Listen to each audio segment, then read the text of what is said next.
Class science. तो देखो ये बात तो अच्छे से समझ में आ गई है कि इस चैप्टर में सिर्फ एक ही चीज के बारे में हम पढ़ते रहेंगे काफी टाइम तक, जिसका नाम है कार्बन। तो कार्बन कार्बन के साथ जुड़ता है, कार्बन हाइड्रोजन के साथ जुड़ता है, कार्बन दूसरे सब्सटेंस के साथ जुड़ जाता है बड़ी आसानी से। इसका मतलब ये हुआ कि कार्बन कार्बन मिलकर आपस में बहुत सारे क्या बनाते रहते हैं, सारा सारा दिन, सारा सारा दिन मिलकर क्या बनाते रहते हैं, कंपाउंड बनाते रहते हैं। और हमें इस चैप्टर के अंदर उन्हीं कंपाउंड्स के बारे में पढ़ना है एक एक करके। मुद्दे की बात यह है कि कार्बन कार्बन के साथ जुड़ रहा है, कार्बन हाइड्रोजन के साथ जुड़ रहा है, कार्बन दूसरे सब्सटेंस के साथ जुड़ रहा है, carbon so much bonds create करता है, दुनिया भर के कंपाउंड्स वो बनाता है।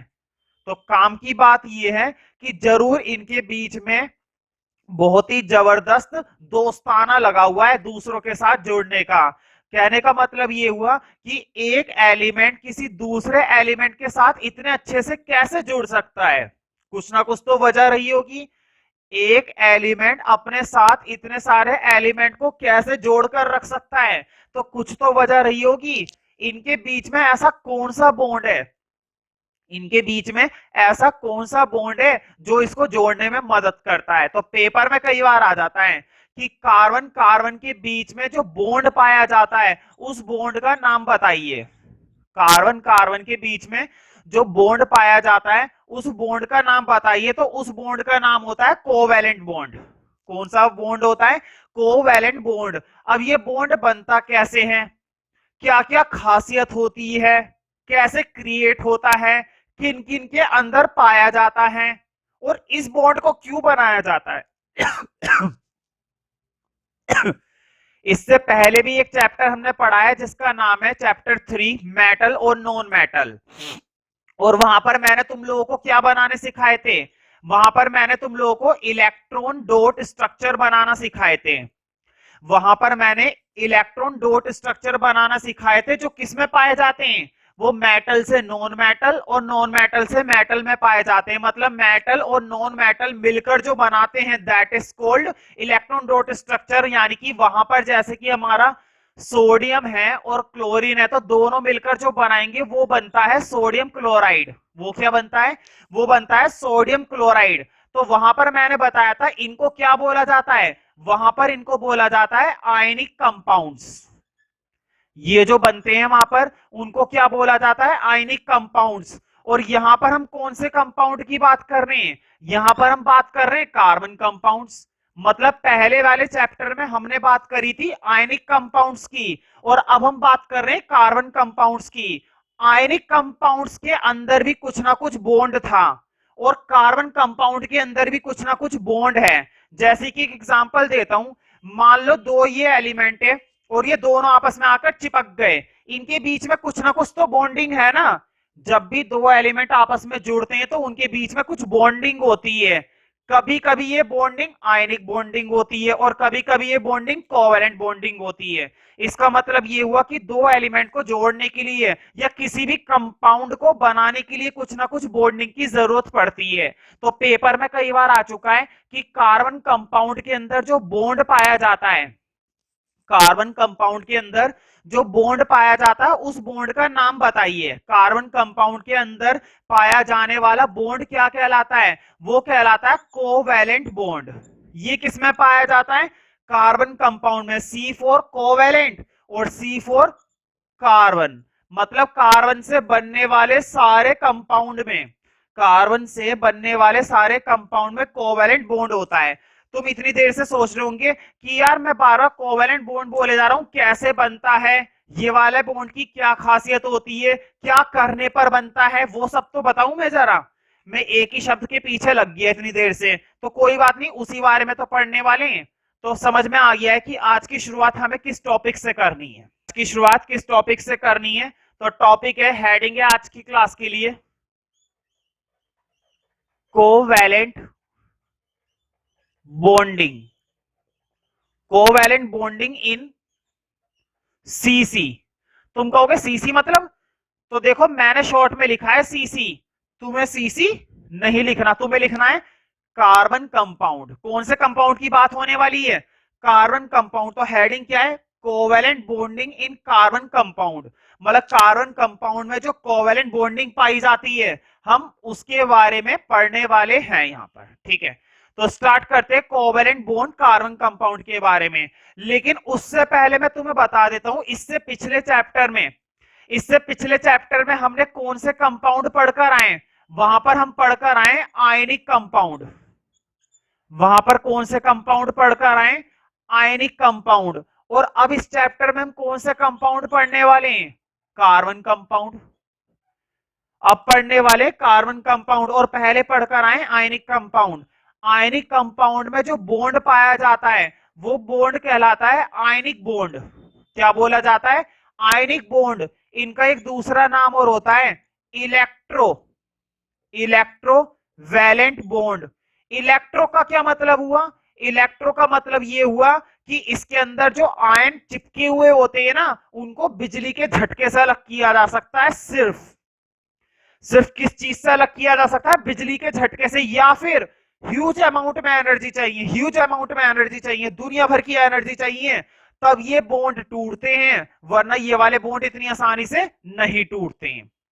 क्या ये वाले बॉन्ड आमतौर पर घर में कोई भी तोड़ सकता है, नहीं तोड़ सकता है। खैर तोड़ने को तो वो भी घर में नहीं तोड़ सकते, लेकिन अगर दोनों का कंपैरिजन करें तो दोनों में से कौन सा जबरदस्त होता है, आयनिक बॉन्ड सबसे ज्यादा स्ट्रॉन्ग होता है। और कार्बन कंपाउंड के अंदर पाया जाने वाला बॉन्ड, जैसा कि मैंने पहले ही बता दिया है कि कार्बन कंपाउंड के अंदर कौन सा वाला बॉन्ड पाया जाता है, कोवेलेंट बॉन्ड। तो कोवेलेंट बॉन्ड एक वीक बॉन्ड होता है और आयनिक कंपाउंड के अंदर पाया जाने वाला बॉन्ड कैसा बॉन्ड होता है, स्ट्रॉन्ग बॉन्ड होता है। तो इसके बीच में जो फोर्स ऑफ अट्रैक्शन होता है, आयनिक कंपाउंड के बीच में जो फोर्स ऑफ अट्रैक्शन होता है वो बहुत ही स्ट्रॉन्ग होता है, और कार्बन कंपाउंड के बीच में जो फोर्स ऑफ अट्रैक्शन होता है वो बहुत ही कम होता है। तो मुझे बताओ क्या ये इतनी आसानी से पिघलेंगे आयनिक कंपाउंड इतनी आसानी से पिघलेंगे, नहीं पिघलेंगे। मतलब कि इनका मेल्टिंग पॉइंट कैसा होता है, इनका मेल्टिंग पॉइंट हाई होता है, इनका मेल्टिंग पॉइंट हाई होता है। भाई पानी तो 100 डिग्री सेल्सियस पर उबलने लग जाता है और उसके बाद वेपर बनने लग जाता है, लेकिन इनका 100 डिग्री से कुछ नहीं होता, इनमें चलती है बातें हजारों में। अब उससे अंदाजा लगा लो इनके लिए कितने में चलती है बातें, हजारों में, हजारों डिग्री या हजारों केल्विन के हिसाब से यहाँ पर काम चलता है, सेल्सियस या केल्विन, है ना। लेकिन यहाँ पर ऐसा कुछ नहीं है, यहाँ पर काम चल जाता है 100 की रेंज में। इनका मेल्टिंग पॉइंट इतना जबरदस्त नहीं होता है। तुम सोच रहे होंगे मैं ये क्या पढ़ाने लग गया, मैं तो पढ़ाने वाला था कोवेलेंट बॉन्ड और मैं इन दोनों का कंपैरिजन करने लगा। मैं इसलिए कंपैरिजन करवा रहा हूं क्योंकि एग्जाम में आयनिक बॉन्ड और कोवेलेंट बॉन्ड दोनों के बीच में डिफरेंस अक्सर पेपर में देखने को मिल जाता है, 4 नंबर में या फिर 5 नंबर में। अक्सर आयनिक कंपाउंड या कार्बन कंपाउंड या फिर आयनिक बॉन्ड या कार्बन वो कोवेलेंट बॉन्ड, इन दोनों के बीच में क्या देखने को मिल जाता है, डिफरेंस देखने को मिल जाता है। इसलिए मैं इन दोनों का कंपैरिजन सिखा रहा हूं। ये कैसा बॉन्ड है, बहुत ताकतवर, ये कैसा बॉन्ड है, बहुत कमजोर, तुम्हारी तरह। ये इतनी आसानी से नहीं पिघलेगा, इनका मेल्टिंग पॉइंट बहुत हाई होता है, इनका मेल्टिंग पॉइंट हजारों में होता है, और ये आसानी से पिघल जाते हैं। इनका मेल्टिंग पॉइंट हजारों में नहीं होता, किसी किसी का होता है हजारों में। आमतौर पर क्या होता है, 200, 300, 50 केल्विन, 700 केल्विन, बस। अब बात करते हैं बॉइलिंग पॉइंट की। भाई जब पिघल ही नहीं रहे तो उबलने की तो बात ही अलग है।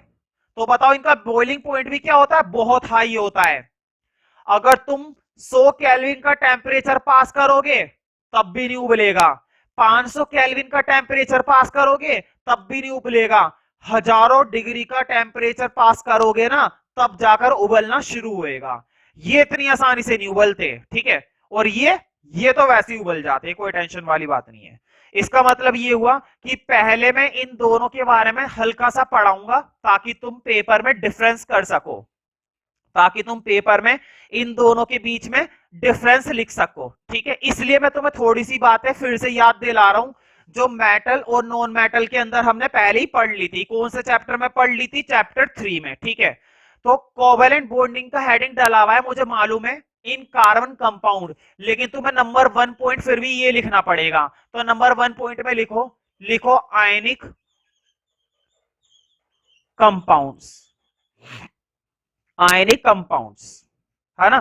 पहले हम थोड़ी सी बात किसकी करेंगे भाई, पहले हम थोड़ी सी बात करेंगे आयनिक कंपाउंड्स की। क्यों, क्योंकि भाई ये ताकतवर होते हैं, हमें आकर कूट दिया तो, है ना। तो आयनिक कंपाउंड्स के लिए लिखो, नंबर 1 हेडिंग डालो ionic compounds.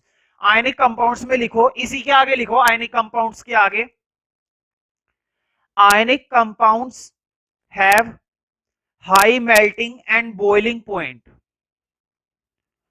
ionic compounds have high melting and boiling। तो इनका जो मेल्टिंग पॉइंट और बॉइलिंग पॉइंट होता है, दोनों के दोनों हाई होते हैं, ठीक है। इतनी आसानी से पिघलते नहीं है और इतनी आसानी से उबलते नहीं है, ठीक है। High melting and boiling point. मुझे बताओ, मैंने तुम्हें चैप्टर 3 में बता दिया था कि ये हमेशा मेटल और नॉन मेटल के बीच में होता है। मतलब पॉजिटिव आयन, नेगेटिव आयन, एक तरफ से आयन जाएगा, दूसरी तरफ आयन जाएगा, उसको आयन मिलेगा, ये अपना आयन देगा और वो आयन लेगा, तब जाकर होता है ना। याद है ना, एक इलेक्ट्रॉन शेयर करेगा, 2 इलेक्ट्रॉन ट्रांसफर करेगा, 3 इलेक्ट्रॉन ट्रांसफर करेगा।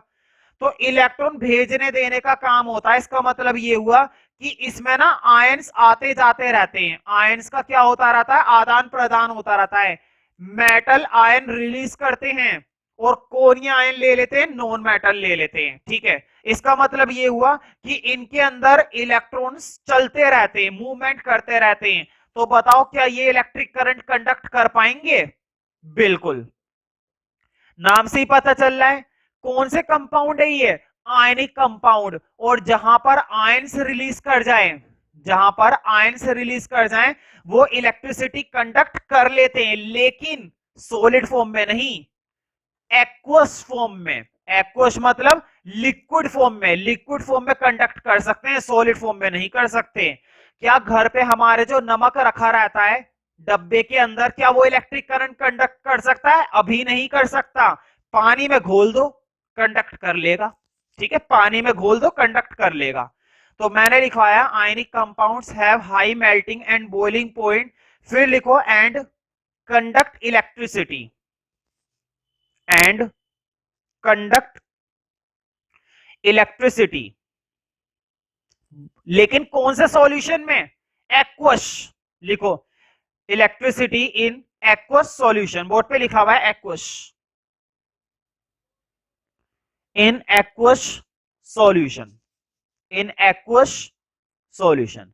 तो कंडक्ट तो कर लेंगे, मना नहीं करेंगे कंडक्ट करने में, ये बड़े चालू हैं, बड़े आसानी से बिजली को कंडक्ट कर लेंगे। लेकिन लिक्विड फॉर्म में होंगे तब, तभी कंडक्ट कर पाएंगे, वरना तो नहीं। इन एक्वस सॉल्यूशन, ठीक है। तो मैंने बताया कि इनका मेल्टिंग पॉइंट भी हाई होता है और इनका बॉइलिंग पॉइंट भी हाई होता है। लेकिन कुछ आइडिया देख लेते कितना कितना होता है ना।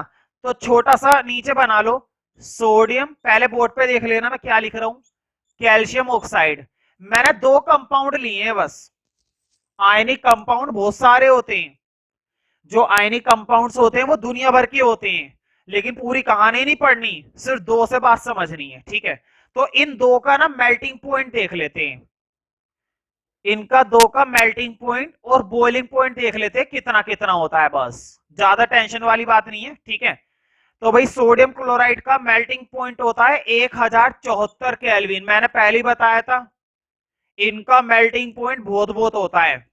और कैल्शियम ऑक्साइड का तो इससे भी ज्यादा है भाई, कैल्शियम ऑक्साइड का होता है 2850 केल्विन। बताओ, इतना ज्यादा टेम्परेचर तुम्हें पास करना पड़ेगा, तब जाकर ये क्या होना शुरू होंगे, मेल्ट होना शुरू होंगे, वरना ये इतनी आसानी से मेल्ट नहीं होने वाले, ठीक है। अब बॉइलिंग पॉइंट, तो भाई बॉइलिंग पॉइंट तो और भी ज्यादा होगा। जब पिघलने का इतना है तो सोचो उबलने का कितना होगा, है ना। तो लिखो उबलने का 1686 केल्विन पर ये उबलना शुरू होते हैं। सोचो पानी तो गायब हो जाएगा, है ना। वैसे तो खैर ये केल्विन में, वो सेल्सियस की बात होती है। तो लिखो 3120 केल्विन इसका उबलने का है। तो ये छोटी सी, मैंने दो कंपाउंड के बारे में तुम्हें एक छोटी सी टेबल बनवा दी। इससे तुम्हें अंदाजा लगा लेना चाहिए कि आयनिक कंपाउंड के बीच में फोर्स ऑफ अट्रैक्शन कितना स्ट्रॉन्ग होता है। मतलब इतना टेम्परेचर हम पास करेंगे तब जाकर वो उबलना या पिघलना शुरू होंगे, वरना तो उनकी कहानी ऐसे ही चलती रहेगी, वरना उनकी कहानी ऐसे ही चलती रहेगी। ठीक है, तो ये तो बात हुई आयनिक कंपाउंड की। भाई तुम सोच रहे होंगे कार्बन कंपाउंड में जबरदस्ती का ये वाला टॉपिक घुस गया है ना, इसको हटाओ तो कोई बात नहीं, ये लो अब मैं हटा देता हूं। अब लिखो नंबर 2 पॉइंट। मैंने ना आयनिक कंपाउंड तुम्हें इसलिए पढ़ाए, अब तुम्हें कंपैरिजन अच्छे से समझ में आ जाएगा। हालांकि कंपैरिजन तुम्हें थोड़ा थोड़ा समझ में आ भी गया होगा। आयनिक कंपाउंड स्ट्रॉन्ग होते हैं, कार्बन कंपाउंड वीक होते हैं। इनमें बनने वाला कंपाउंड आयनिक आयनिक बॉन्ड होता है और इनमें बनने वाला बॉन्ड कोवेलेंट बॉन्ड होता है। इनका मेल्टिंग पॉइंट और बॉइलिंग पॉइंट दोनों हाई होते हैं और इनका मेल्टिंग पॉइंट बॉइलिंग पॉइंट दोनों लो होते हैं as compare to ionic compounds. ये इलेक्ट्रिसिटी कंडक्ट कर लेते हैं लेकिन सॉल्यूशन वाली फॉर्म में, मतलब घुलनशील फॉर्म में, मतलब लिक्विड फॉर्म में। लेकिन ये करते ही नहीं है, कार्बन कंपाउंड तो करते ही नहीं है, जैसी मर्जी फॉर्म हो ये नहीं करते कंडक्ट इलेक्ट्रिक करंट। अब लिखो नंबर 2।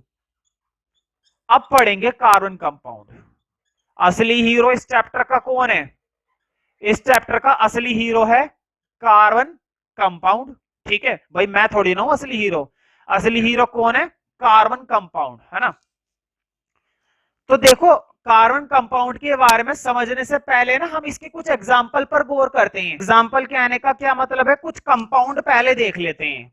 देखो आयनिक कंपाउंड के बारे में मैंने लिखवाया पहले, टेबल बाद में बनवाई। इसमें मैं टेबल पहले बनवाऊंगा, लिखवाऊंगा बाद में। ठीक है, तो पहले ना एक छोटी सी टेबल बनानी है, क्योंकि चैप्टर इसी के बारे में, तो इसकी टेबल तो हम अच्छे से बनाएंगे भाई। एक कॉलम बनाएंगे कंपाउंड का, फिर उसका फॉर्मूला लिखेंगे। हाँ, फॉर्मूला तुम्हें याद रखने पड़ेंगे भाई, ये बड़ी टेंशन है। कार्बन कार्बन कंपाउंड वाले चैप्टर में बच्चों को फॉर्मूले बड़े परेशान करते हैं, तो तुम्हें फॉर्मूला तो ध्यान रखना ही पड़ेगा। फिर हम उसके मेल्टिंग पॉइंट की बात करेंगे और एक में बात करेंगे उसके बॉइलिंग पॉइंट की। तो देखो बहुत सारे कंपाउंड है, वैसे भी कार्बन कंपाउंड भी बहुत सारे होते हैं, लेकिन गिने चुने लिख लेते हैं जो अपनी एनसीईआरटी में है। नंबर 1 लिख लो मीथेन।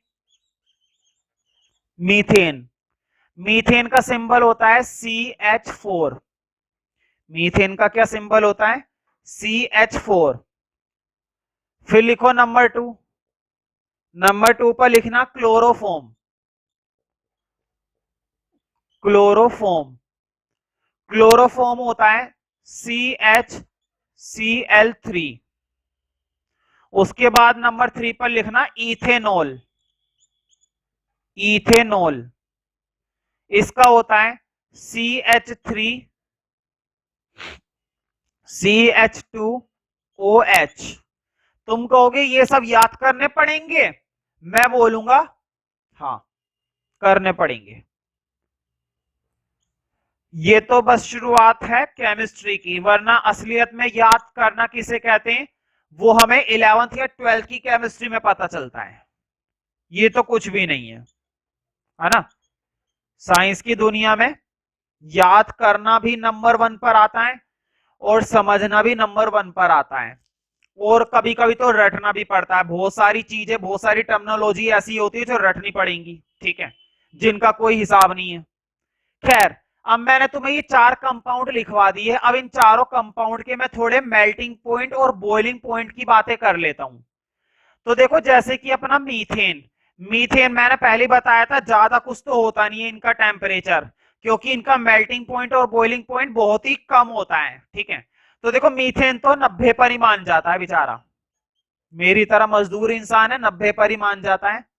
हाँ, बॉइलिंग थोड़ा सा ज्यादा है, उबलने में टाइम लगता है क्योंकि 111 केल्विन। ठीक है, हाँ क्लोरोफॉर्म बड़ी चालू है, आदमी को बेहोश भी कर देती है, और देखो टेम्परेचर भी कितना है, 209 केल्विन पर इसका काम होता है पिघलने का।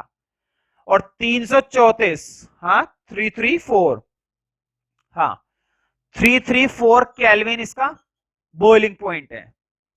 इसी तरह से इसका 156 और फिर ये 290 और ये 351 और 391। मैंने ये टेबल वगैरह इसलिए बनवा दी, अब तुम्हें आइडिया हो गया कि हाँ इससे पहले वाले चैप्टर में जो आयनिक कंपाउंड हमने पढ़े थे और इस चैप्टर में जो हम कार्बन कंपाउंड पढ़ने वाले हैं, ठीक है, दोनों में बेसिक बेसिक क्या फर्क है, दोनों के बीच बेसिक बेसिक किस किस चीज का अंतर है, तो वो तुम्हें थोड़ा सा आइडिया हो गया, उस चीज के बारे में तो थोड़ी सी नॉलेज हो गई, ठीक है। तो बताओ कार्बन कंपाउंड का melting point boiling point high होता है या फिर आयनिक कंपाउंड का, आयनिक कंपाउंड का, क्योंकि उधर हजारों में बातें हो रही थी और इधर देखो इधर हजारों में तो कुछ भी नहीं आया। उसके दो कंपाउंड लिखे, दोनों कंपाउंड में 1000 से ऊपर चला गया मामला, और यहां पर हमने चार चार कंपाउंड लिखे, किसी एक में भी 1000 नहीं आया, 1000 छोड़ो 500 तक नहीं पहुंचे, ठीक है। तो इन्हीं के बेस पर अब कुछ बातें लिखेंगे नोट के अंदर, इन्हीं के बेस पर नोट के अंदर नंबर 1 पॉइंट लिखो। लिखो नंबर 1 पॉइंट क्या है, लिखो नंबर 1 में carbon compounds have, carbon compounds have very low melting and boiling point, carbon compounds have very low, low मतलब LOW, लो मतलब इनका मेल्टिंग पॉइंट और बॉइलिंग पॉइंट दोनों ही बहुत लो होते हैं, कम होते हैं। Carbon compounds have very low melting and boiling point, very low boiling and melting point, एक ही बात है, वो तो मेल्टिंग बोलो या पहले मैं बॉइलिंग बोलूं, है ना, मेल्टिंग एंड बॉइलिंग पॉइंट। ऐसा क्यों हो रहा है, ऐसा इसलिए हो रहा है क्योंकि इसके जो छोटे छोटे एटम्स होते हैं, इसके जो छोटे छोटे पार्टिकल्स होते हैं, उनके बीच में ना फोर्स ऑफ अट्रैक्शन कैसा होता है, कमजोर होता है। बोर्ड पे देखो जरा, मान लो ये कार्बन कंपाउंड बनाने के लिए दो एटम है, दो एलिमेंट है, इनको मैं जोड़ रहा हूं, ये मैंने जोड़ दिया, मैं इनको जब अलग करने की कोशिश करता हूं ना, बड़े आराम से अलग हो जाते हैं। मैंने हल्का सा करा अलग हो गए, फिर चिपक जाएंगे, हल्का सा करूंगा फिर अलग हो जाएंगे। इसका मतलब ये हुआ कि इनके बीच में जो बॉन्डिंग हो रही है ना, जो फोर्स ऑफ अट्रैक्शन है, वो अट्रैक्शन बहुत ही कम है ना, मतलब ये एक दूसरे से चिपकने के लिए ज्यादा तैयार नहीं रहते, इसलिए इनको अलग करना आसान है, इसलिए इनको अलग करना आसान है, ठीक है। एक फनी एग्जांपल मैं दे सकता हूं अगर तुम लोग उसको अदरवाइज ना लो तो, फनी एग्जांपल जैसे कि जिसके बीच में फोर्स ऑफ अट्रैक्शन कम होता है उसको तो कोई भी अलग कर देगा। फॉर एग्जाम्पल कोई हस्बैंड वाइफ है, उनके बीच में विश्वास ही नहीं है, मतलब कि हस्बैंड वाइफ पर विश्वास नहीं करता और वाइफ हस्बैंड पर विश्वास नहीं करती, तो इनके बीच में जो अट्रैक्शन है, इनके बीच में जो फोर्स ऑफ अट्रैक्शन है, मतलब कि विश्वास है, वो बहुत ही ना के बराबर है। तो बताओ इनको अलग करना आसान है ना, तुम इसको झूठ बोल दो उसके बारे में और उसको बोल दो इसके बारे में, अगले दिन ही अलग हो जाएंगे, अगले दिन ही डिवोर्स मामला, है ना। अब दूसरा एग्जांपल लो, फिर से हस्बैंड वाइफ हैं, इतना ज्यादा विश्वास, अटूट विश्वास, भगवान भी आकर बोले तब भी नहीं मानते ये कहते हैं मुझे अपनी बीवी पे भरोसा है और वो कहती है मुझे अपने पति पर भरोसा है। बताओ क्या इनको अलग कर पाओगे, नहीं, ना तो ये आसानी से मेल्ट होंगे, ना ही आसानी से बॉईल होंगे, और ये आसानी से मेल्ट भी हो जाएंगे बॉईल भी हो जाएंगे। ये है हमारे कार्बन कंपाउंड और ये है हमारे आयनिक कंपाउंड। उम्मीद करता हूं तुम इस अनलॉजिकल एग्जांपल से तुम्हें बातें समझ में आ गई होंगी, ठीक है। तो इसका मतलब ये हुआ जिसमें अट्रैक्शन अच्छा होता है उसको तो कोई भी अलग नहीं कर सकता, है ना, और जिसमें फोर्स ऑफ अट्रैक्शन वीक होता है, कमजोर होता है, उसको कोई भी अलग कर सकता है। तो मैं यही लिखवा रहा हूं, देखो carbon compounds have very low melting and boiling point because force of attraction between the molecule, force of attraction because force of attraction, force of attraction between the molecules of compound, between the molecules of compound are not strong. Force of attraction between the molecules, between the molecules of compound are not strong. Board पे लिखा हुआ है are not strong, वो strong नहीं होता है, और अगर होता भी है तो इतना नहीं होता जितना किसका होता है, आयनिक कंपाउंड का। आर नॉट स्ट्रॉन्ग, ठीक है। अब लिखो नंबर टू, नंबर टू में लिखो इनकी एक खासियत और होती है, ये नॉन मेटल में ही पाया जाता है, ये नॉन मेटल में ही पाया जाता है, तो आयन वाली तो कोई बात ही नहीं है, आयन निकलने या देने वाली कोई बात नहीं है, ठीक है। तो जब आयन की बात ही नहीं हो रही है तो क्या ये इलेक्ट्रिसिटी कंडक्ट कर पाएंगे, ये इलेक्ट्रिसिटी कंडक्ट नहीं करते क्योंकि इनमें आयंस नहीं होते। तो लिखो number two, carbon compounds does not conduct, carbon compounds does not conduct electricity, carbon compounds does not conduct electricity because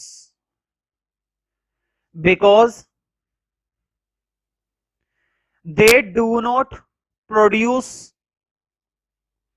because they do not produce ions, because they do not produce ions, क्योंकि ये ions नहीं produce करते, because they do not produce ions. तो भले ही कमजोर है carbon compound, लेकिन मुद्दे की बात यह है कि कार्बन इतने सारे कंपाउंड बना कैसे लेता है, कौन कौन से कंपाउंड बनाता है, तो वो सारी बातें इस चैप्टर के अंदर हम करेंगे। उससे पहले ना थोड़ा सा कार्बन पर फोकस करते हैं कि आखिर ये कार्बन चीज क्या है, ठीक है, आखिर ये कार्बन हमारी चीज क्या है। तो देखो कार्बन के बारे में जब हम बात करते हैं तो कार्बन के बारे में ये बात तो पहले से मालूम हो गई है कि ये एक नॉन मेटल होता है। कार्बन क्या होता है, कार्बन एक नॉन मेटल होता है, और अगर इसका एटॉमिक नंबर देखें तो इसका एटॉमिक नंबर होता है 6। इसका एटॉमिक नंबर कितना होता है, एटॉमिक नंबर होता है 6। तुमने सुना होगा 9th क्लास के अंदर एक शब्द जिसका नाम है इलेक्ट्रॉनिक कॉन्फ़िगरेशन। क्या बोला जाता है, इलेक्ट्रॉनिक कॉन्फ़िगरेशन। 9th क्लास में ये बच्चों को पढ़ाया जाता है चैप्टर 4 के अंदर, स्ट्रक्चर ऑफ एटम के अंदर, इलेक्ट्रॉनिक कॉन्फ़िगरेशन। इसमें हम क्या करते हैं, ये जो एटॉमिक नंबर होता है, ये जो एटॉमिक नंबर होता है, इस एटॉमिक नंबर के इलेक्ट्रॉन्स को, इस एटॉमिक नंबर के इलेक्ट्रॉन्स को शेल्स में डिवाइड कर दिया जाता है, के में, एल में, एम में और एन में। इन 4 शेल्स के अंदर इनके इलेक्ट्रॉन्स को डाला जाता है, इन 4 शेल्स के अंदर इसके इलेक्ट्रॉन्स को डाला जाता है, और इसके ही नहीं हर एक एलिमेंट के इलेक्ट्रॉन्स को डाला जाता है। किसके अंदर डाला जाता है, के, एल, एम, एन के अंदर।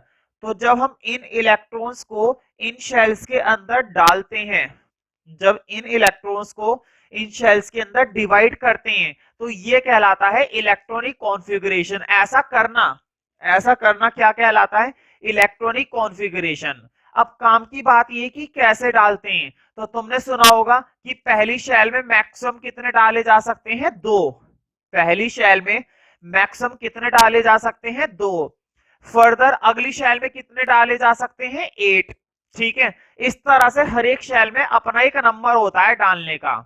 अब मुझे बताओ, अगर मैं तुमसे पूछूं कि के अंदर अगर तुम्हें डालने और एटॉमिक नंबर कितना है, 6, मतलब तुम्हारे पास कितने इलेक्ट्रॉन्स हैं, तुम्हारे पास डालने के लिए कितने इलेक्ट्रॉन्स हैं, तुम्हारे पास डालने के लिए पूरे के पूरे 6 इलेक्ट्रॉन्स हैं। लेकिन क्या तुम 6 के 6 पहली शेल में डाल दोगे, तुम बोलोगे नहीं, पहली शेल में ज्यादा से ज्यादा कितने डाले जा सकते हैं, पहली शेल में ज्यादा से ज्यादा 2 डाल सकते हैं, ठीक है।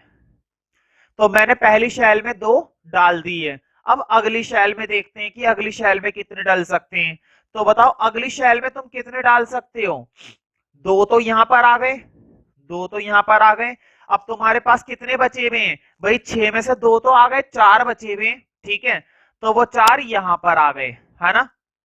अब मैं पूछता हूं तुमसे, क्या तुमने इलेक्ट्रॉनिक कॉन्फ़िगरेशन कर दिया? हाँ। इसका मतलब ये हुआ कि जो कार्बन का इलेक्ट्रॉनिक कॉन्फ़िगरेशन होता है वो क्या होता है, 2,4, 2,4। हालांकि ये चीजें 9th क्लास की है, लेकिन फिर भी मैंने तुम्हें एक बार दोबारा से बता दी ताकि तुम्हें थोड़ा बेसिक भी मिल जाए, है ना।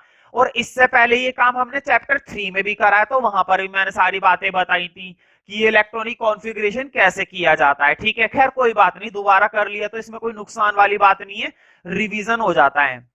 अब जरा इनके डिवीजन को जरा समझते हैं। अच्छा, पहली शेल के अंदर कितने हैं, 2, और दूसरी शेल के अंदर कितने हैं, 4। दूसरी शेल के अंदर कितने हैं, 4। अब काम की बात यह है, काम की बात यह है कि एक लो का यहां पर हमें ध्यान रखना है। एक लो निकल कर आएगा, क्या निकल कर आएगा, एक लो है हमारे पास, उस लो का नाम है, उस लो का नाम है लो ऑफ ऑक्टेट। क्या नाम है, लो ऑफ ऑक्टेट।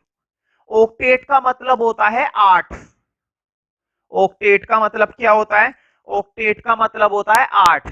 तो काम की बात ये कि इसका क्या मतलब हुआ, मतलब ये जो लो निकल कर यहां पर आ रहा है इसका क्या करेंगे हम बीच में। ठीक है, ये बड़ी सिंपल सी बात कहता है।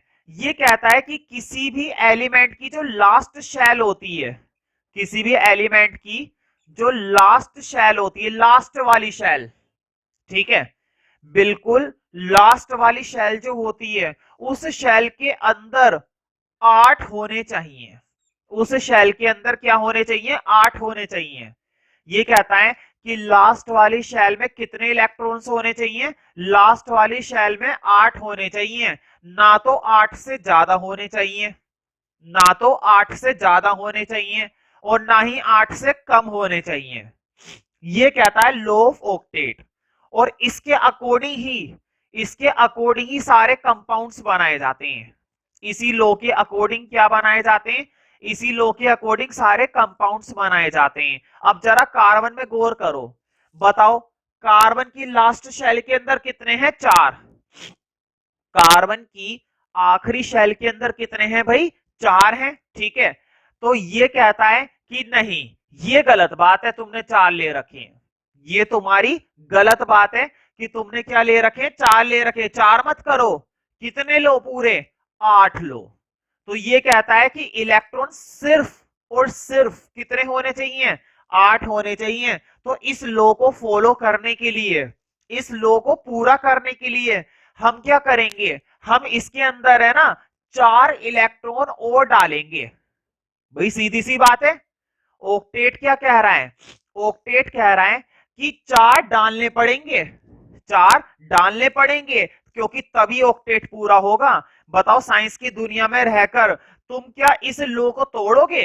अगर हम अपने देश में रहते हैं तो क्या अपने देश के कानून को तोड़ सकते हैं? नहीं तोड़ सकते। इसे अगर साइंस की दुनिया में रहना है तो क्या कार्बन अपने इस नियम को तोड़ेगा? नहीं तोड़ेगा। ठीक है, वो कह रहा है कोई बात नहीं, मुझे क्या जा रहा है, मुझे तो और इलेक्ट्रॉन मिलेंगे, दे दो मुझे 4 इलेक्ट्रॉन। तो हमें क्या करने पड़ेंगे, हमको इसके अंदर +4 करने पड़ेंगे। और +4 करते के साथ ही इसकी लास्ट वाली शेल में कितने हो जाएंगे, 8 हो जाएंगे। इसकी लास्ट वाली शेल में कितने हो जाएंगे, 8 हो जाएंगे। और हमारा जो लो होगा ना, लो ऑफ ऑक्टेट, वो कंप्लीट हो जाएगा।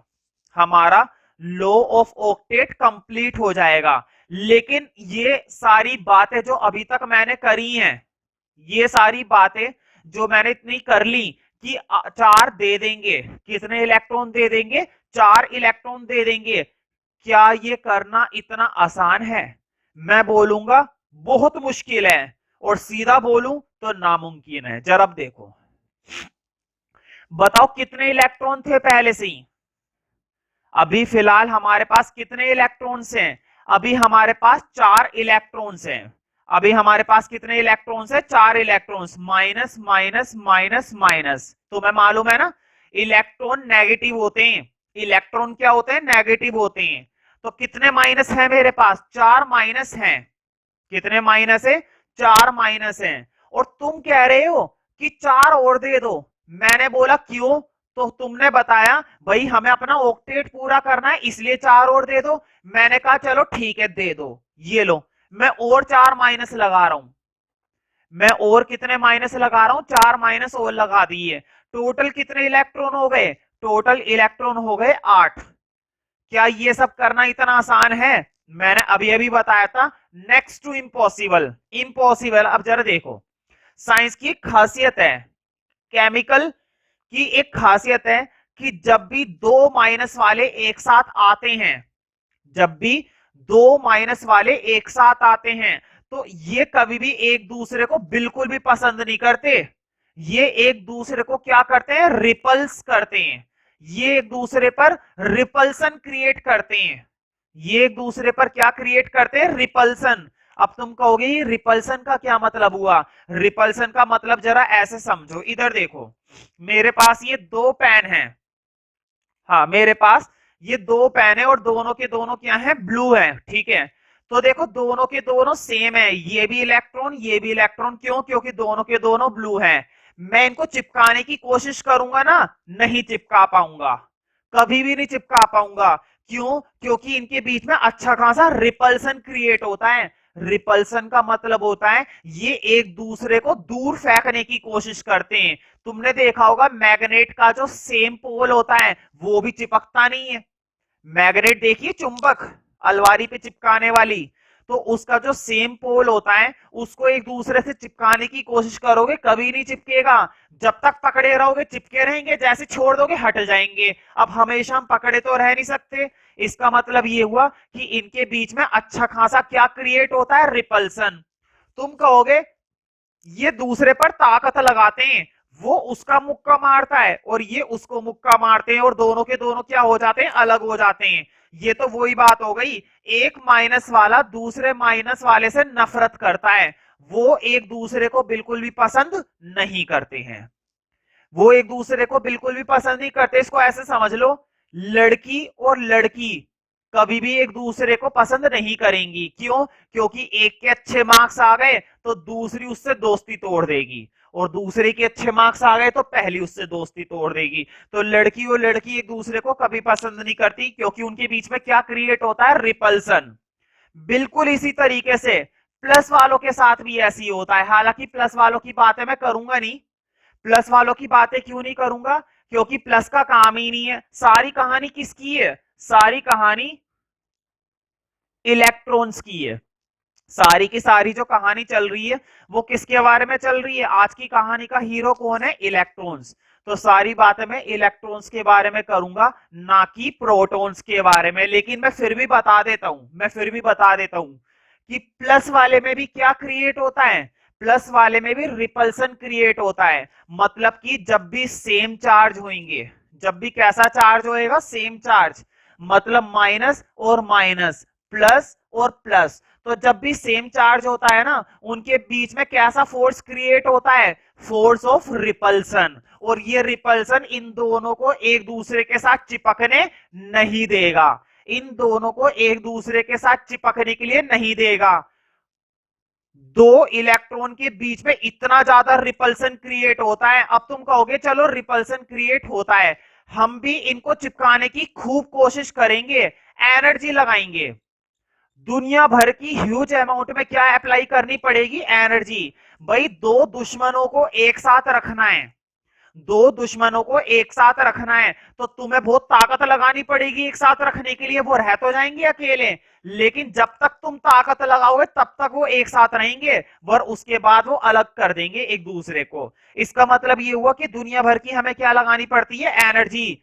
और इतनी ज्यादा ह्यूज अमाउंट में एनर्जी लगानी पड़ेगी जो कि हमारे पास होगी भी नहीं और अप्लाई कर भी नहीं सकते, खतरा है।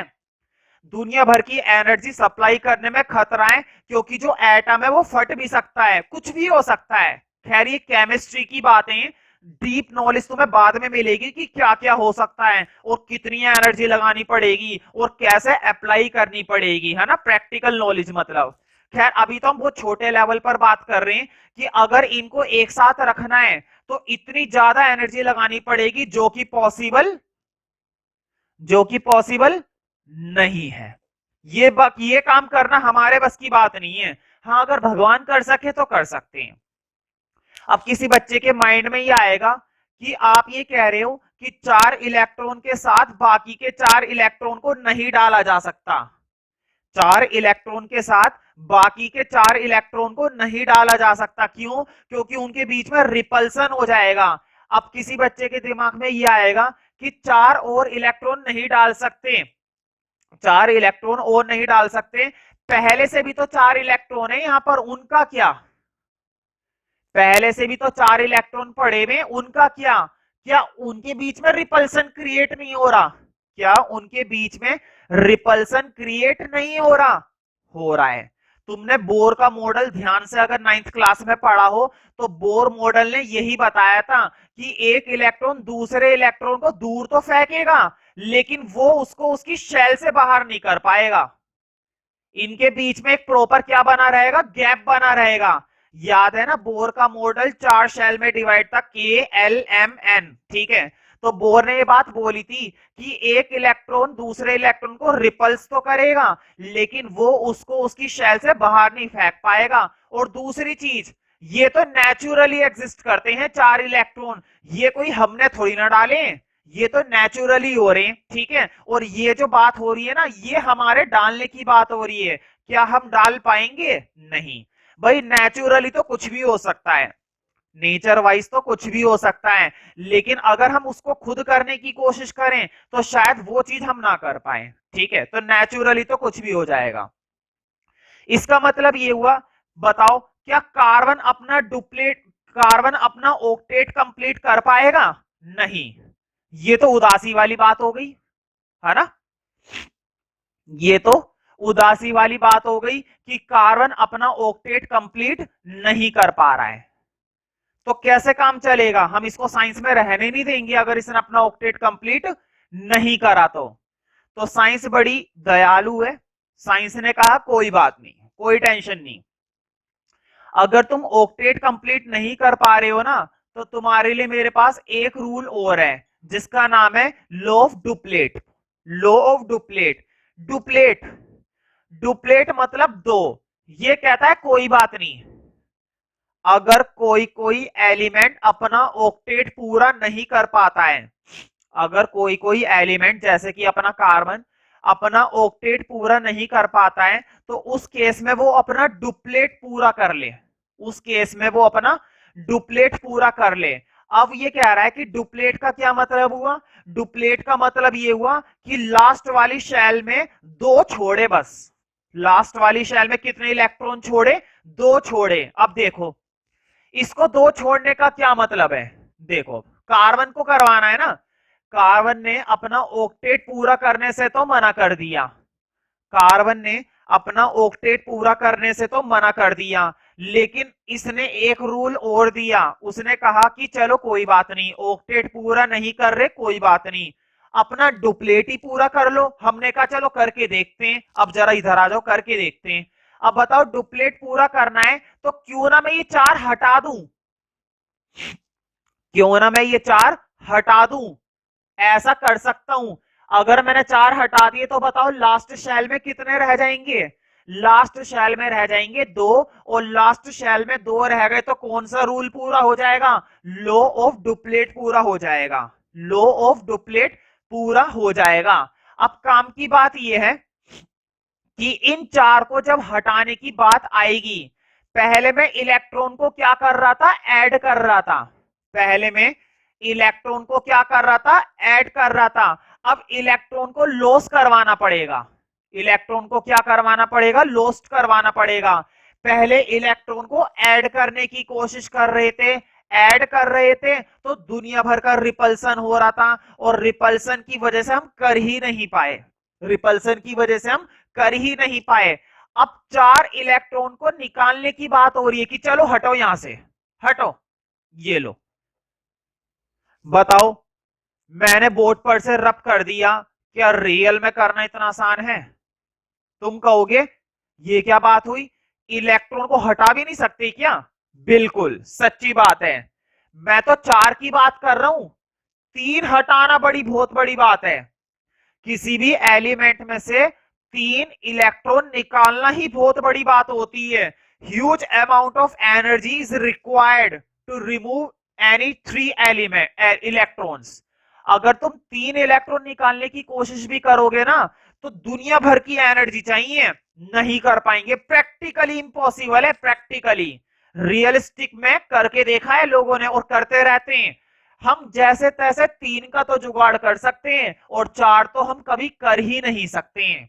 इसका मतलब ये हुआ कि ना तो ये अपने अंदर इलेक्ट्रॉन को ऐड कर पाएगा, ना तो ये अपना इलेक्ट्रॉन क्या कर पाएगा, ऐड कर पाएगा, और ना ही ये अपना इलेक्ट्रॉन रिमूव कर पाएगा।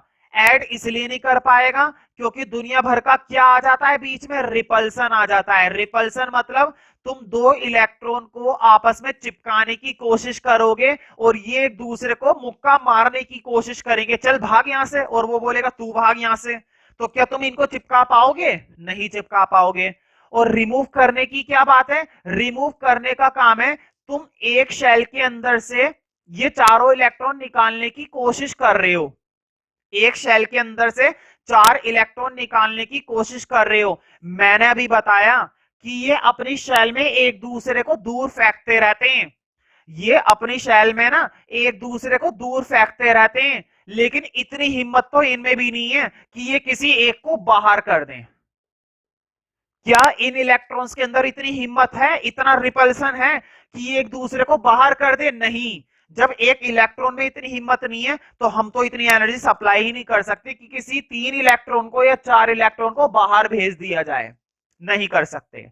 इसका मतलब ये हुआ, ऐड इसलिए नहीं कर सकते क्योंकि रिपल्सन है, और रिमूव इसलिए नहीं कर सकते क्योंकि हमारे पास इतनी एनर्जी अप्लाई करने की क्षमता नहीं है। हमारे पास इतनी एनर्जी अप्लाई करने की क्षमता नहीं है। क्या हम ऐसा कर पाएंगे? नहीं कर पाएंगे। ठीक है, तो आज की क्लास के लिए तुम्हें हेडिंग डालना है, छोटा सा हेडिंग डालना है, लिखो कार्बन, है ना। कार्बन के आगे लिखना, पहले कार्बन के आगे लिखो एटॉमिक नंबर, एटॉमिक नंबर के आगे लिखो 6, एटॉमिक नंबर के आगे लिखो 6। जैसे मैं बोर्ड पे लिखवा रहा हूं वैसे ही लिखते चलो, है ना। जितनी भी बातें मैंने समझाई है, एटॉमिक नंबर 6, फिर उसके नीचे लिखो शेल्स, शेल्स के आगे लिखो के और एल। हाँ, के में कितने आते हैं? के में आते हैं 2 और एल में आते हैं 4। के में आते हैं 2 और एल में आते हैं 4, है ना। यहां तक मैंने तुम लोगों को अभी पढ़ाया है, और मैंने तुम्हें ये बताया कि ये अगर अपना ऑक्टेट कंप्लीट करेगा, बोर्ड पे देखो, अगर ये अपना ऑक्टेट कंप्लीट करेगा तो ऑक्टेट कंप्लीट करने का मतलब है लास्ट शेल में 8 होने चाहिए। 8 होने का मतलब है इसको क्या करने पड़ेंगे? +4 करने पड़ेंगे। देखो जरा, 4 में क्या करने पड़ेंगे? +4 करने पड़ेंगे। क्या +4 करना आसान है? क्या एक इलेक्ट्रॉन दूसरे इलेक्ट्रॉन को रहने देगा अपने घर में? नहीं रहने देगा, लात मारकर बाहर कर देगा। रिपल्सन, क्या आ जाएगा? रिपल्सन आ जाएगा। रिपल्सन का मतलब हो गया कि सेम चार्ज वाले एक दूसरे को बिल्कुल पसंद नहीं करते। ठीक है, तो ऑक्टेट तो कर नहीं सकते, क्या हम ऐड कर सकते? नहीं कर सकते। ठीक है, फिर हमने बोला कोई बात नहीं, डुप्लेट पूरा कर लो। तो मैंने बोला कि डुप्लेट पूरा कर लो, तो डुप्लेट का मतलब है अब तुम्हें लास्ट शेल में 2 छोड़ने पड़ेंगे, मतलब कि तुम्हें -4 करने पड़ेंगे, ये वाले 4 हटाने पड़ेंगे। तो तुमने कहा ऐसा करने के लिए तो दुनिया भर की एनर्जी चाहिए। इतनी एनर्जी प्रैक्टिकल इंपॉसिबल नहीं है, एटम फट जाएगा, एटम बस्ट हो जाएगा, डिस्ट्रॉय हो जाएगा, लेकिन वो अपने अंदर इलेक्ट्रॉन को लेने नहीं देगा। ठीक है, वो अपने अंदर इलेक्ट्रॉन को समाने नहीं देगा। एनर्जी इतनी ज्यादा लगा दोगे, इतनी ज्यादा हीट लग जाएगी कि वो फट जाएगा, बर्बाद हो जाएगा, लेकिन वो इलेक्ट्रॉन को अपने अंदर आने नहीं देगा। वो कहते नहीं है मर जाएंगे, मिट जाएंगे, लेकिन सर नहीं झुकाएंगे। ठीक है, तो वो वाला हिसाब है ना। तो तुमने ये सब लिखा जो मैंने बोर्ड पर लिखवाया है ना, अब इंप्लाइज दैट का साइन लगाकर नीचे लिखो। इंप्लाइज दैट के आगे लिखना है तो लिखो to complete their octet, board पे लिखा हुआ है टू कंप्लीट देयर, देयर ये वाला, to complete their octet carbon needs, to complete their octet carbon needs,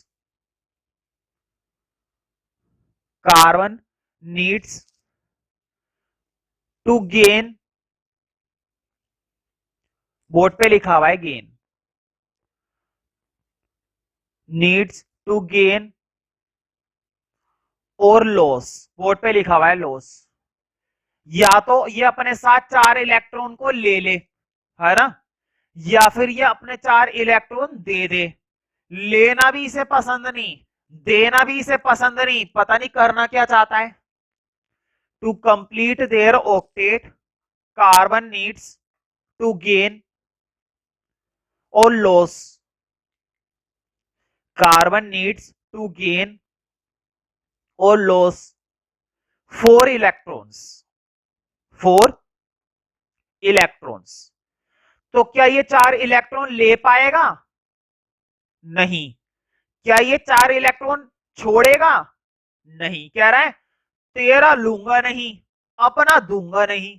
भाई देखो कितनी अच्छी बात बोल दी मैंने, है ना, साइंस की दुनिया में कितनी बढ़िया बात बोल दी। तेरा लूंगा नहीं और अपना दूंगा नहीं।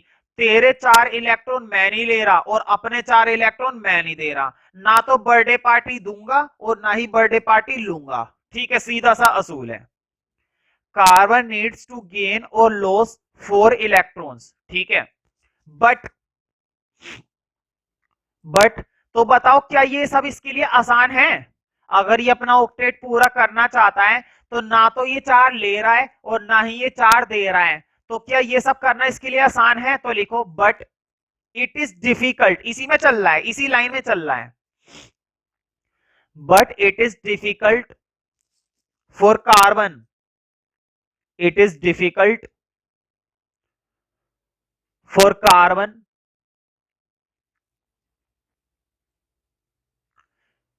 ये मुश्किल है ना कार्बन के लिए। क्या मुश्किल है कार्बन के लिए? कि ना तो वो ऐड करेगा, ना ही वो लेस करेगा, ना ही वो गेन करेगा, ना ही वो लूज करेगा। ठीक है, it is difficult for carbon due to following reasons, due to following reasons, due to following reasons. तो क्या रीजन है? देखो सिर्फ 2 रीजन लिखाऊंगा, 2 रीजन बोर्ड पे देखना जरा। 2 reason लिखवाऊंगा।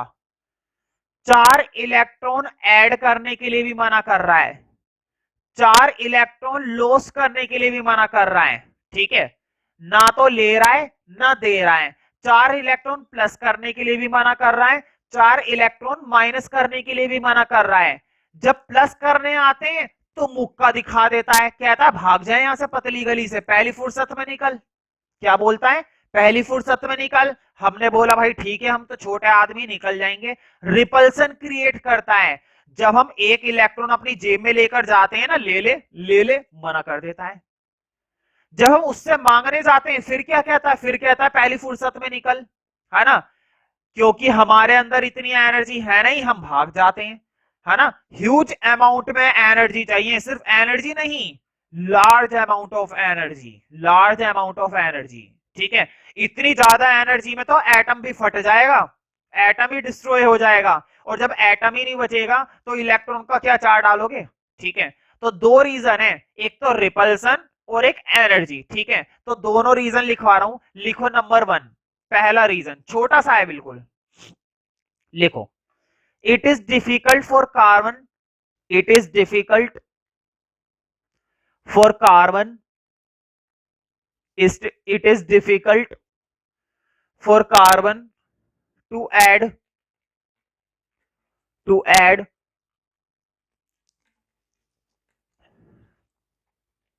another 4 electrons to add another 4 electrons, ये मुश्किल है बड़ा उसके लिए, to add another 4 electrons। अच्छा क्यों मुश्किल है? देखो, रिपल्सन, तुम्हारे रीजन में ये वाला शब्द छूट गया, तुमने आंसर लिखा, आंसर में तुमने रीजन दिया और रीजन में तुमने ये वाला शब्द छोड़ दिया, तो तुम्हारे मार्क्स कट गए। ये वाला शब्द जरूर दिखना चाहिए, ठीक है। तो लिखो अनदर 4 इलेक्ट्रॉन्स, ठीक है। It is difficult for carbon to add another 4 electrons due to strong repulsion. क्या क्रिएट होता है? सिर्फ रिपल्सन नहीं, स्ट्रॉन्ग रिपल्सन। बहुत बुरी तरह गुस्सा करते हैं। ये एक इलेक्ट्रॉन दूसरे इलेक्ट्रॉन को देखकर मजा नहीं करता, खुश नहीं होता, गुस्सा आता है, भग जाए यहां से। Due to strong repulsion between the electrons, due to strong repulsion, due to strong repulsion between the electrons. Electrons के बीच में अच्छा खासा क्या पाया जाता है? रिपल्सन, गुस्सा। Strong repulsion between the electrons, ठीक है। तो इन्होंने ऐड करने से तो मना कर दिया, हमने कहा चलो कोई बात नहीं, हमारे इलेक्ट्रॉन नहीं ले रहे, कोई बात नहीं, अपने दे दो, है ना। लिखो नंबर 2। तो क्या इन्होंने अपने देने के लिए बोल दिया? जब हम इनके इलेक्ट्रॉन छीनने गए ना, छीनने गए, जब हम इनके इलेक्ट्रॉन छीनने के लिए गए तो हमें ताकत लगानी पड़ी। हमने इतनी ताकत लगाई, इतनी ताकत लगाई कि एटम ही फट गया, लेकिन उन्होंने अपने इलेक्ट्रॉन अलग नहीं करे, है ना। हमें लार्ज अमाउंट में क्या लगानी पड़ी? हीट लगानी पड़ी। लार्ज अमाउंट में क्या अप्लाई करनी पड़ी? एनर्जी अप्लाई करनी पड़ी। लार्ज अमाउंट में वो एटम ही फट गया, लेकिन इसने इलेक्ट्रॉन अलग नहीं करे, है ना। सर कटा नहीं सकते, सॉरी सर झुका नहीं सकते, लेकिन कटा सकते हैं, तो सर कट गया, झुकाया नहीं। तो लिखो नंबर 2 में, तो लिखो टू लूज, बोर्ड पे लिखा हुआ है लूज, LOSE, है ना, टू लूज, हार जाना, इसका मतलब होता है हार जाना। To lose 4 electrons from the, to lose 4 electrons from the carbon, from the carbon require to lose 4 electrons from the carbon, from the carbon,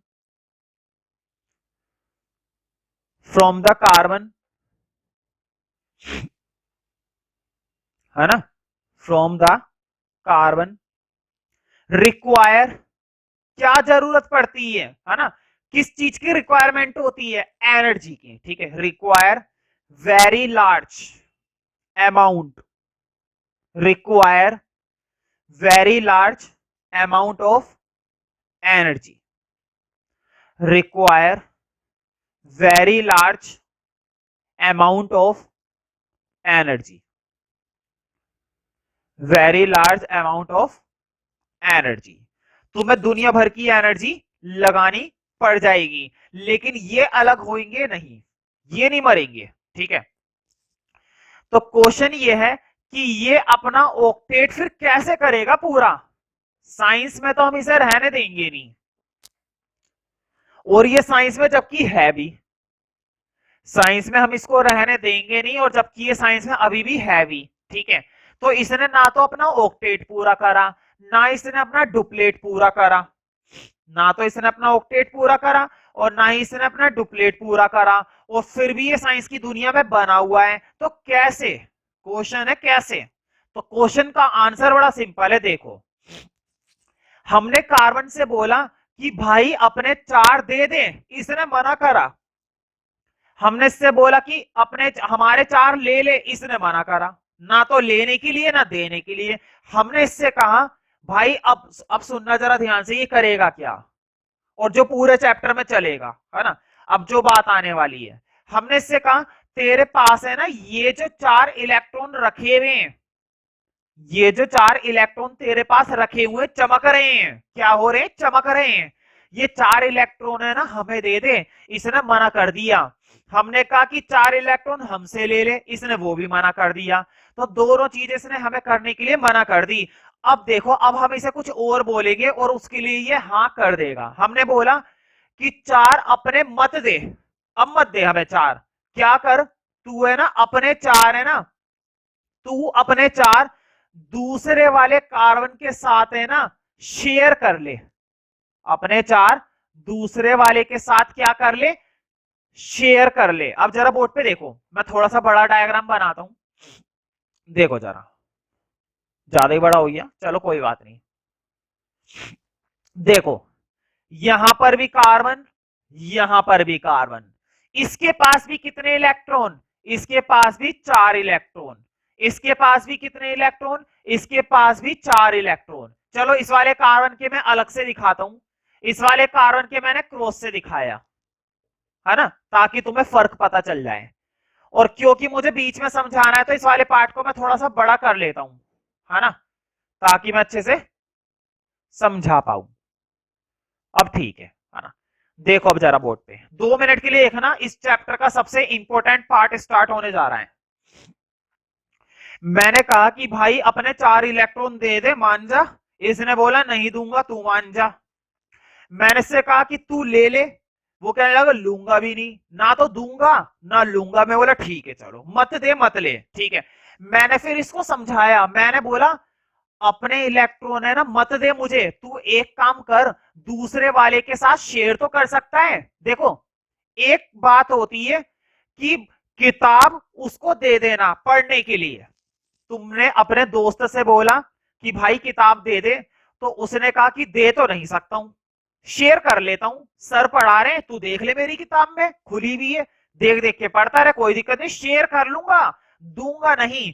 तो बताओ, ये देने के लिए तो इसने मुझे मना कर दिया, देने के लिए तो इसने मुझे मना कर दिया, लेकिन मैंने इससे बोला कि भाई शेयर तो कर ले, तो क्या लगा, हाँ शेयर कर लेता हूं, शेयर करने में क्या जा रहा है, शेयर करने में क्या जा रहा है। तो ये शेयर करने के लिए मान गया।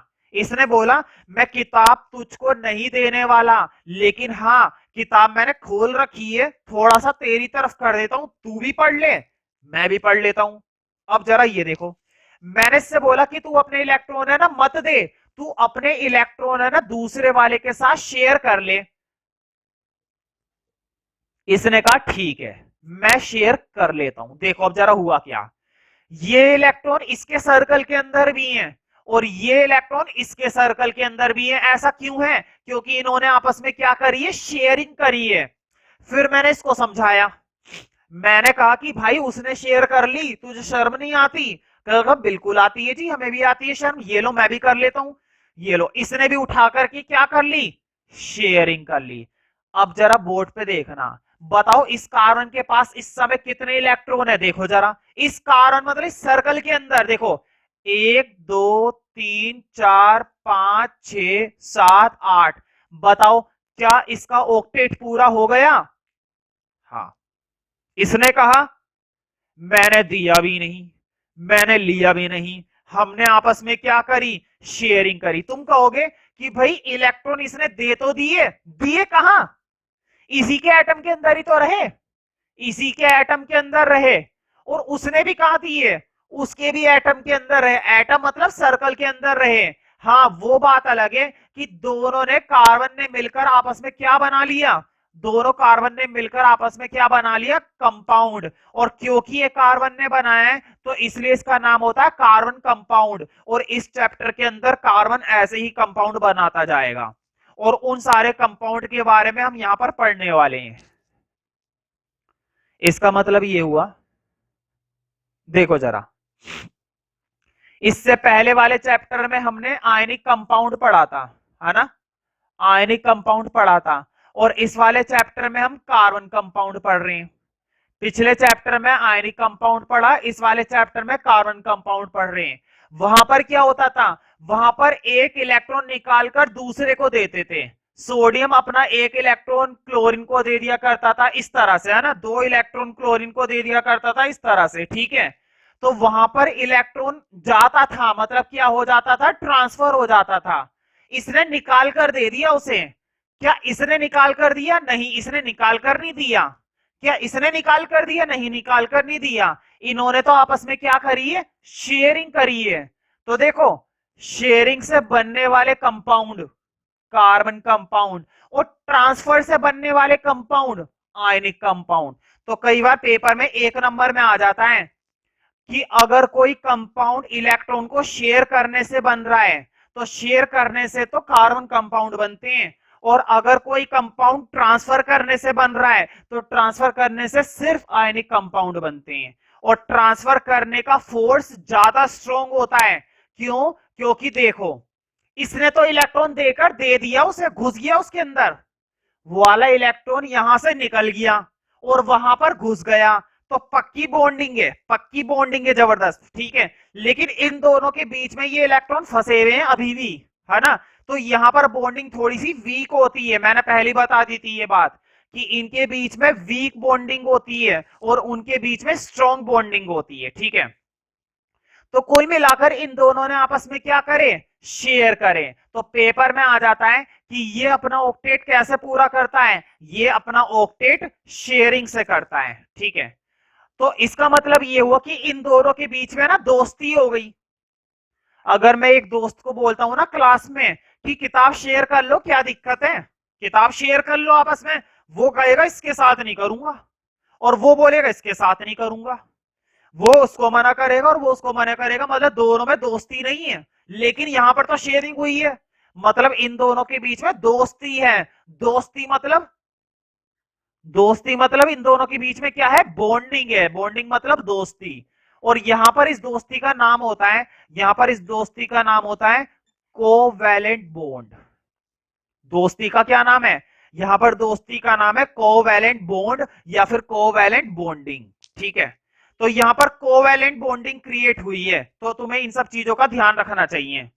तो कुल मिलाकर मैंने बताया कि ना तो ये अपने 4 इलेक्ट्रॉन छोड़ता है और ना ही ये अपने 4 इलेक्ट्रॉन लेता है, ठीक है। ये तो क्या करता है, ये तो शेयरिंग करता है। ये आपस में क्या करता है, शेयरिंग करता है, ठीक है। तो नोट के अंदर एक चीज लिखो, मतलब कि एक पॉइंट लिखो, लिखो therefore to complete its octet. ये सब जो मैंने बोर्ड पर बनाया है इसको अभी बनाना मत, मैं बोल दूंगा कब बनाना है। लिखो therefore to complete its octet, मतलब कि अगर ये अपना ऑक्टेट पूरा करना चाहता है तो इसे क्या करना पड़ेगा, तो लिखो therefore to complete its octet, to complete its octet carbon needs sharing. To complete its octet carbon needs sharing the electrons, sharing the electrons, sharing the electrons, ठीक है, with other atom, with other atoms, with other atoms of any element, with other atoms of any element, किसी भी atom के साथ, किसी भी element के, with other atoms of any element, any element, ठीक है।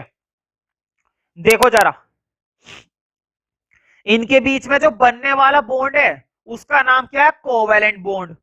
तुम कहोगे ये जो बीच में इलेक्ट्रॉन शेयर किए गए, मैं तुमसे पूछूं कि कितने इलेक्ट्रॉन शेयर किए गए, शेयर्ड इलेक्ट्रॉन, देखकर मुझे बताओगे कि कितने इलेक्ट्रॉन शेयर हुए हैं। देखो जरा, कितने इलेक्ट्रॉन शेयर हुए हैं, इसने उसके साथ कितने शेयर करे, 4, उसने इसके साथ कितने शेयर करे, 4, 4 और 4 8, टोटल शेयरिंग 8 है ना। तो 8 इलेक्ट्रॉन शेयर हुए हैं, तो ये कहलाती है कोवैलेंसी। ये क्या कहलाती है, कोवैलेंसी कहलाती है, ठीक है। क्यों?